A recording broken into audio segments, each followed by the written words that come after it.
Labas visiems. Šita transliacija yra lietuvių kalba. Angliškai aš transliuoti ir kalbėti nemoku, turiu tik bazinės žinias. Todėl šioje transliacijoje noriu sužinoti,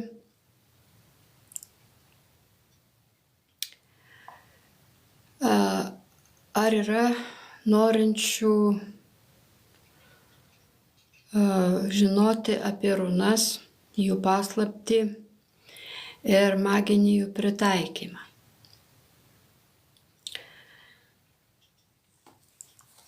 Turėdama maginę patirtį, o dirbu maždaug jau virš 13 metų su runomis, todėl manau, kad galiu kai kam padėstyti apie runų paslaptis, jų naudojimą ir kaip jos gali keisti žmonių likimus. Kaip matau, kalbu aš čia pati savo viena, bet va čia žiūriu jau prisijungia kažkurie, labai malonu jūs matyti, kurie jungiatės. Kalbu lietuvių kalba, taip kad kurie laukia angliškos versijos, nelabai galėsiu apie tai padaryti. Todėl dar kartą, kurie prisijungia, hello everybody, thank you for joining. Žodžiu, runiškoji magija. Magic of runes. Scandinavian magic. Taigi, jeigu bus, aišku, didelė auditorija angliškai, galėsiu pasiruošti ir anglų kalbą trumpam. Galiu ir rusiškai. Могу и по-русски немножко об рунах, об магии, как сделать так, чтобы жизнь для человека была вот как бы, как прибавлю in English, in success. Taigi, labai norėčiau, kad daugiau prisijungtų lietuvių.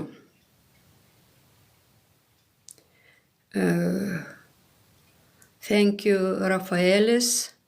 Thank you. I see you. Dėkoju tie, kurie dabar žiūrite. Rafaelis lietuvis. Malonu. Malonu, kad prisijungėte.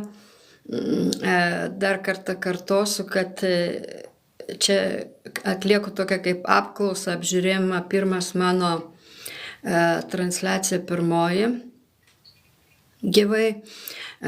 Aš vėl pasikartosiu apie runas, apie jų magiją ir jų pritaikymą.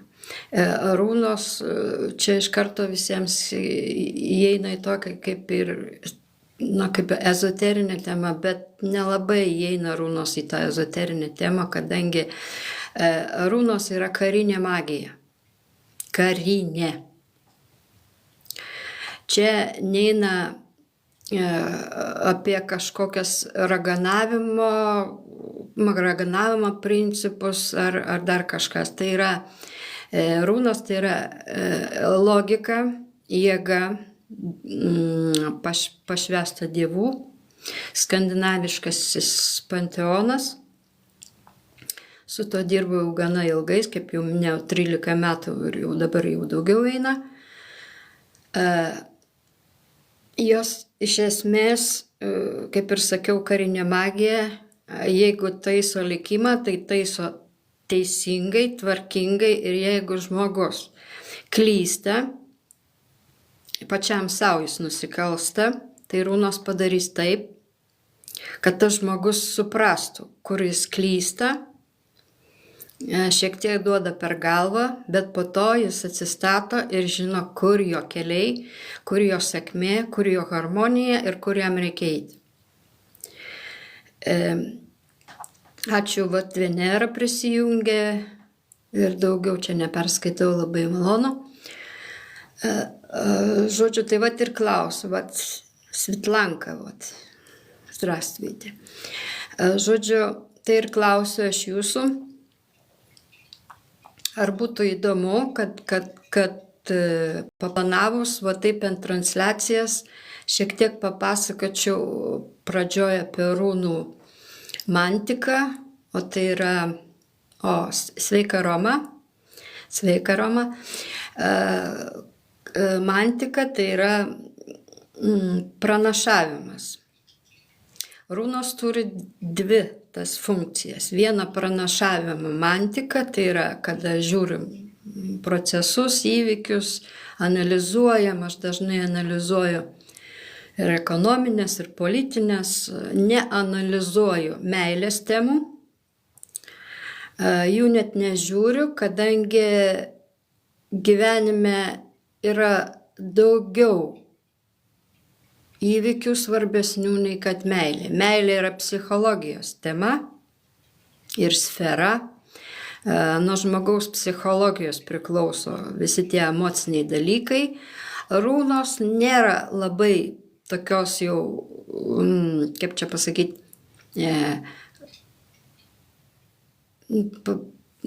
padedančios tokioj vat meilės srity, kadangi jos neapčiuopia tų emocinių žmogaus išgyvenimų, nes tai jo vidinė pasąmoninė galia, jis emociškai pats turi susitvarkyti. Aš čia kalbu apie meilės temą, ten, ar jis myli, ar nemyli, tai va tokių temų aš nenagrinėju. Nagrinėju dažniausiai žmogaus negatyvo, vidinio negatyvo, kiek jis turi, nes čia ir priklauso nuo to žmogaus sėkmė. Jeigu jo neišvalius, nieko nebus žmogaus gyvenime, jam sunkiai klostysis, jis darys klaidas ir vis iš naujo ir iš naujo. Taigi mantiškai, kaip ir sakau, darau tas diagnostikas negatyvui, bet meilės temų neliečiu. Tai kai žmogus susitvarko su savo, taip sakant, mentaliniu lygmeniu, mintimis, protu, tada jam ateina ir visa kita iš paskos. Ir sėkmė, ir pinigai, ir visa kita, ir apsauga, aišku. Taigi, apie tai aš ir norėjau pasakyti, kad dvi funkcijos to runų mantika pranašavimas, analizė, ir runų antroji yra praktinis pritaikymas. Jau praktinis pritaikymas, tai kaip jau ir sakiau, tai kovinė magija. Kovinė magija tai yra, kai keičia žmogaus pirmiausia vidinės nuostatas, nors jisai kartais būna dažnai ir nepasiruošęs. Ir kitas dalykas, runų magija niekada neveiks, nelys ir netaršys, jeigu žmogus pats nelabai tiki jomis, dažniausiai visi skeptiški, čia kažkokios raganos kažkur tai kažką daro, kažkur su puodeliais ir visokiais ten smilkalais smalkosi, ten dar kažkur, čia runos, to aš netlieku. Pas mane yra kitokia magija. Aš dirbu faktiškai ant logikos, ant formulių sudarimo. Žodžiu, ir darau amuletus, talismanus. Amuletas tai yra tai, kas žmogų apsaugo nuo negatyvių įvykių iš aplink. Nu, tai būna, kad žmogaus, pavyzdžiui, ten neskaudintų, neįžeidinėtų be pagrindo. Jeigu žmogus pats prisidarė blogai, kažkas neteisingai, tai jis ir gaus per galvą. Jeigu netitinka dievų panteono, konkrečiai būtent Odino arba Tyr, teisingumo dievo, tų energijų, tai tas žmogus, kad ir kiek gali apsikrauti apsaugos amuletais, jam nelabai kas padės, o atvirkščiai duos per galvą, tol kol supras, kad jis teisingai elgiasi. Taigi ir talismanai, kurie yra pritraukti sėkmei, pritraukti kažkokiam tai, kad norui įsigyvendinti. Dažniausiai tai būna sėkmė reikaluose, sėkmė šeimoje, sėkmė ten, netgi ten kokios įmonės būna sėkmė. Įmonėms taip pat darau arba firmams yra tam tikri atskiri talismanai. Aišku, jeigu yra amuletas, tai geriau turėti ir talismaną. Tai yra ir apsigini, ir tuo pačiu tą apgintą turi ir sėkmę. Reiškia, apgink sėkmę vadinasi. Tai dažniausiai būna 2 – amuletas plus talismanas. Jeigu konkrečiai žmogui, kur vat, jūs dar čia dabar dėkoju, kurie prisijungėt, kurie klausotės, tai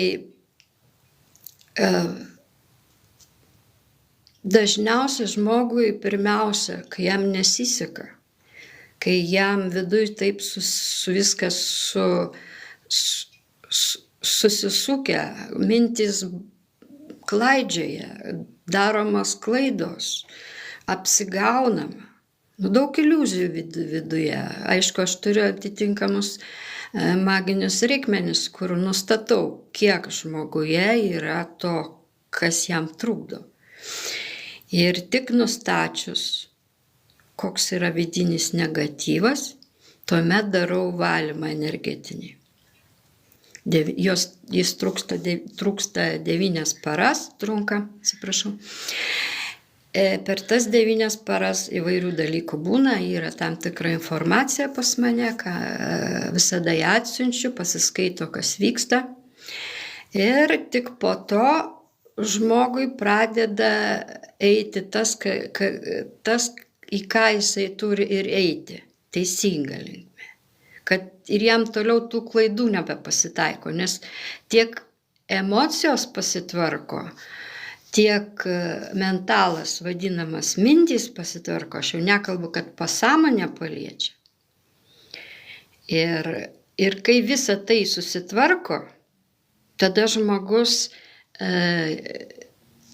nedaro daug klaidų, jis tiesiog supranta, kad čia negerai. Va čia gerai, o va ten negerai.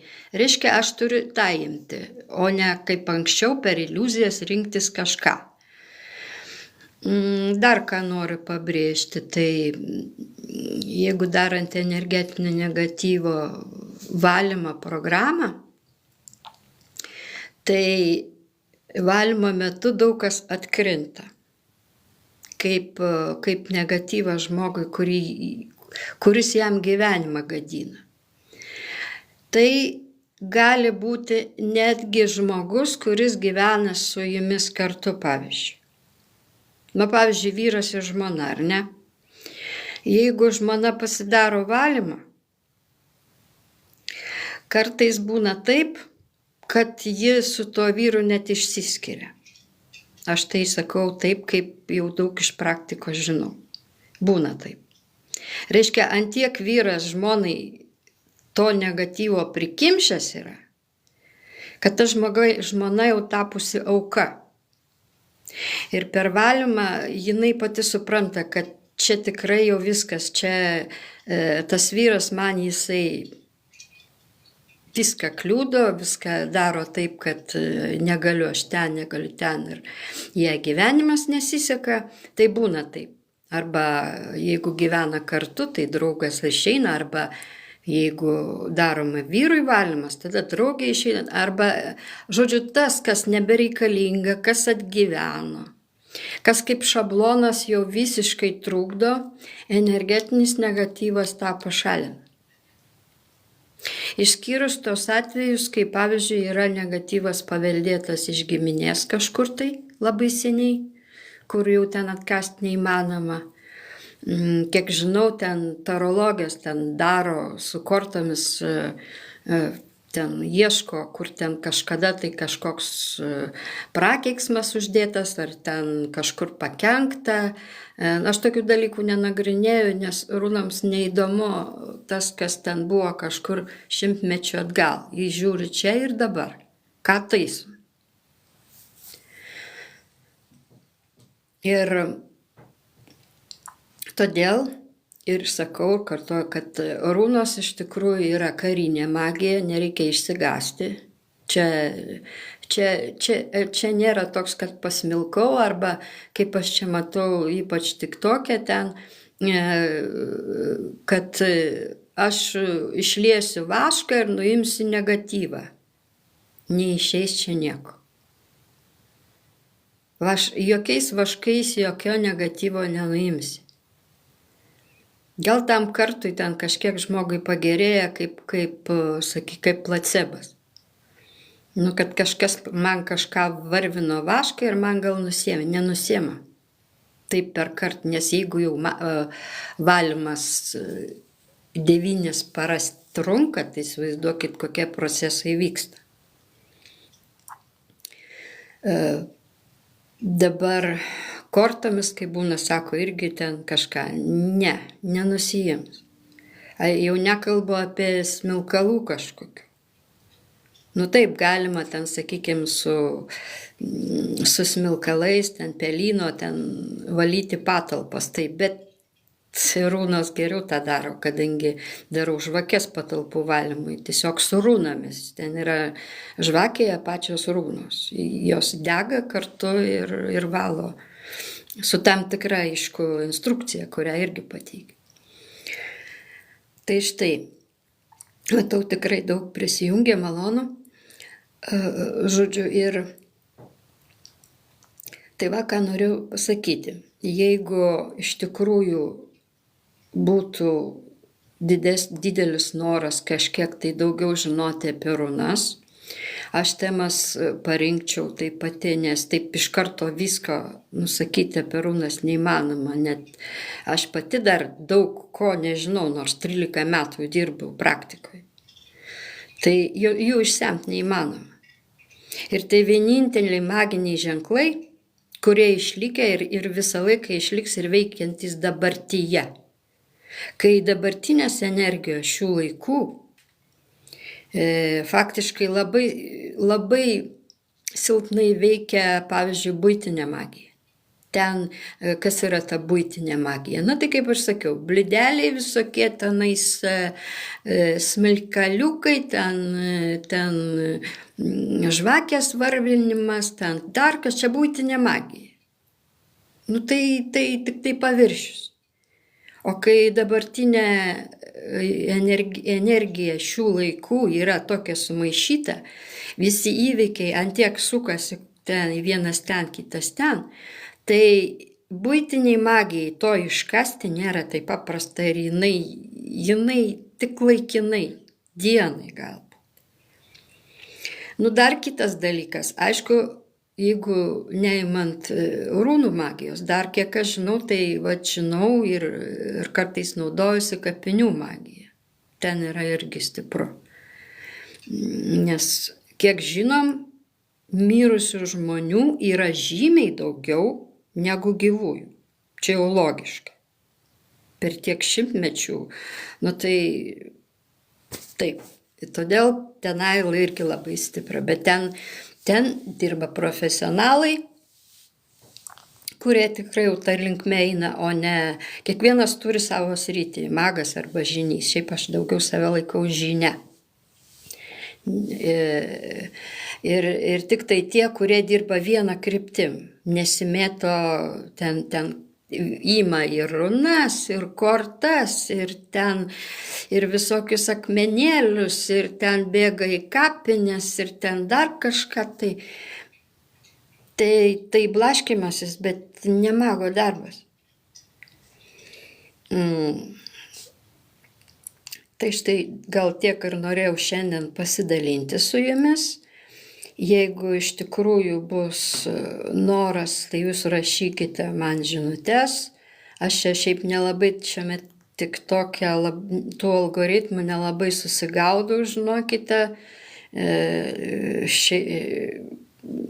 Tiesiog dar šiandien, sakau, pirma mano transliacija gyvoji. Tiesiog pabandžiau čia, kiek aš čia suradau mygtukiniais pagalba. Tai aš pabandysiu iš tikrųjų arba tiesioginiu, arba kitokiu būdu padėlioti. Jeigu bus klausimų irgi, ar jeigu tema kokia nors jūs domina, tai rašykite žinutę, tada darysiu atskirai video, arba tiesioginį, arba taip padarysiu video. Bet aš sakau, daugiausia su runomis. Turiu ir knygą išleidusi, va čia, nežinau, gal matysis, yra knyga apie runas, būtent, pradedantiesiems, kurie pradeda, nes pirmą reikia žinoti ir pačią šiek tiek mitologiją, ir runų reikšmės. Kai jau reikšmės žinai, tik tada gali pradėti praktinę magiją. Praktinę. Ir praktinė magija jau, kuri keičia likimus, gyvenimus, kryptis ir padeda žmogui iš tikrųjų. Bet būna tokių atvejų, kai čia irgi iš praktikos, kai aš dariau vienai moteriai gana daug apsaugos. Ta prasme, kiekvieną kartą atnaujint. Šiaip apsauga aš darau po 9 mėnesius, kad jinai veiktų. Daugiau daryti, ilgesniam laikui daryti nereikia, kadangi runos jos pačios veikia tuo metu ir joms energijos reikia. Kažkiek paima iš kliento energiją, kadangi tai gyvas organizmas runos. Ir kiekvieną kartą atnaujint tai moteriai visą apsaugą, ten gal apie metus aš jai vis ten naujinau, vis kad ją apsaugotų, vis kad jai blogai, vis kad ją apsaugotų. Ir galiausiai baigėsi taip, kad jinai, ko gero, aš nežinau, ten tos istorijos jos, ko gero, jinai elgėsi labai negerai, neteisingai. Ir vietoj to, kad tos apsaugos ją saugotų, jinai apsisuko prieš ją. Tai aš nežinau, arba jai ten visai blogai buvo, arba dar. Žodžiu, runos nemėgsta žmonių tie, kurie yra neteisingi. Kažkokie tai tokie iš pasalos, kurie kažką nori padaryti dar, tokie suseks. Tada atgal bašlius. Tai jų tas poveikis, todėl aš užsiemu runomis, kadangi man tas teisingumas visada rūpėjo, aš jau gimiau su to jausmu, aš žinau, kur teisinga ir kur neteisinga. Aš dažnai tyliu, aišku, nieko nesakau. Bet aš žinau, kad čia teisinga, o čia neteisinga. Todėl ir kai darau formulės, ten, aišku, tikrinu, mantiškai viską tikrinu, žiūriu, ar čia tas žmogus čia kažkaip tai teisingai elgėsi, ar jis kažką nori apsisaugoti, nes jis kažką padarė blogo, dabar, kad jo nenuskriaustų, tai aš apsistatau apsaugą. Apsaugos kažkiek, sakykime, kaip ta moteris, gal metus du ten apsaugojo, bet paskui jinai nesikeitė, nekeitė savo įpročių, nekeitė savo, sakykime, poreikių ar ten kažkokių tai užduočių ar krypčių. Tiesiog runos nusprendė, tu neverta mumis naudotis. Na ir tada viskas. Ir dažnai būna taip ir parašymų, kad su išgąsčiu, kad na va, štai runos man atvirkščiai padarė, čia turėjo taip, o gaunas kitaip. Jos viską teisingai padaro. Tai reiškia, pats žmogus buvo neteisus. Bet baimintis, kad runos jums, sakykime, ir kratys jūsų sąžinė ten, ar ten dar kažkaip tai ten filtruos ar ką, nu ne, tiesiog jau jeigu jau kerta, tai matyt, tas žmogus jau labai būna nusipelnęs tokio. Taip. O šiaip pasikoreguoti iš tikrųjų galima per energetinį valymą, viską susigaudai, kur čia aš klaidas darau, kur čia kas ne taip. Todėl ir kalbu apie tai šiandien, kad nereikia bijoti runų, kurios, nu taip, jos yra stiprios, atneštos būtent Dievo Odino per auką. Ženklai per auką. Nes taro kortos per jokią auką nėjo. Ir runos su taro kortom nedraugavo.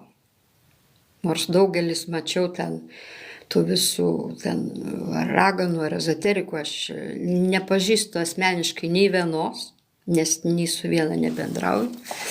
Tai jos ten deda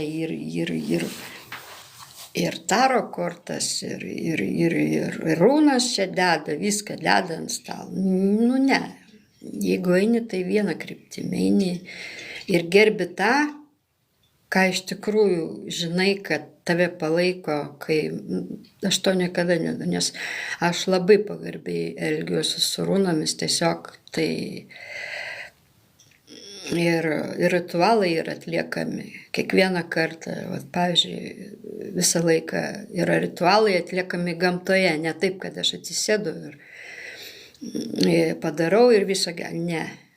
Ne. Aukos reikalingos. Žinoma, tai nėra, kad ten, kaip ten vudu, kaip būna, kaip ten visokias ten vištas kapoja ar ten dar kažką. Ne, runams to nereikia. Runams kitko reikia. Aš žinau, ko jiem reikia ir aš, kai žinau, aš tą ir nešu. Ir todėl tai mano darbas. Kiekvieną savaitę, jeigu yra taip trečiadieniais, Odino diena, ritualas, tai vadinasi didysis ritualas, kada nešamos dovanos, aukos, kai yra dėkojama, kai yra ugnis, kai yra, žodžiu, tai čia jau jums nebūtina tai žinoti, čia yra mano darbas. Todėl iš tos praktikos ir kiek aš žinau, jeigu kas norės, aišku, galės parašyti ar norės sužinoti daugiau apie jų reikšmės savo, bet pirmiausia, savo atsakykite į klausimą, ar man tinka va tokie ženklai, ar aš joms galiu pasitikėti. Nes tai ne taro kortos. Taro kortos piešinėliai. Piešinėlių tai aš irgi galiu prisidaryti ir ten dėlioti. Čia yra daug tos visokios informacijos apie taro kortų atsiradimą. Ten irgi klaidingos daug informacijos.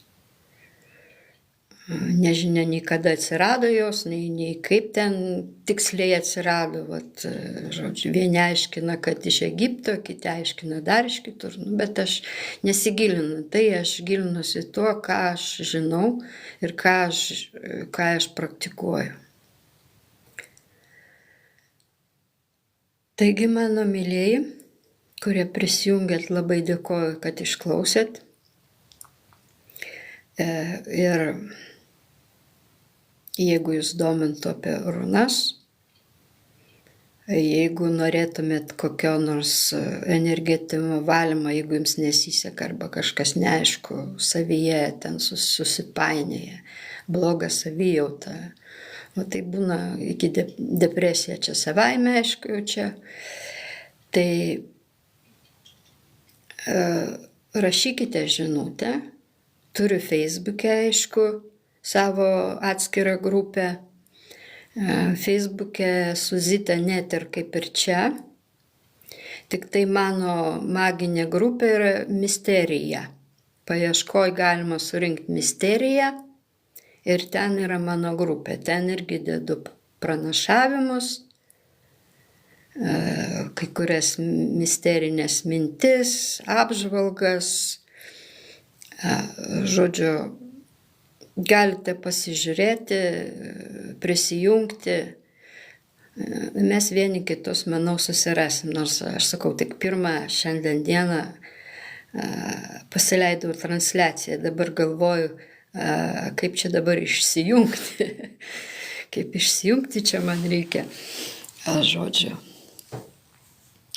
Taigi, mėlyjei, iki kito karto, aš manau, kad jūs žinutės man parašysite, kas norėsite, o aš iš savo pusės paskleisiu dar žinių apie nuostabiasias runas, kurios iš tikrųjų veikia bet kokiu laikotarpiu, bet kokiomis sąlygomis. Tik reikia jomis tikėti ir jas gerbti. Ačiū.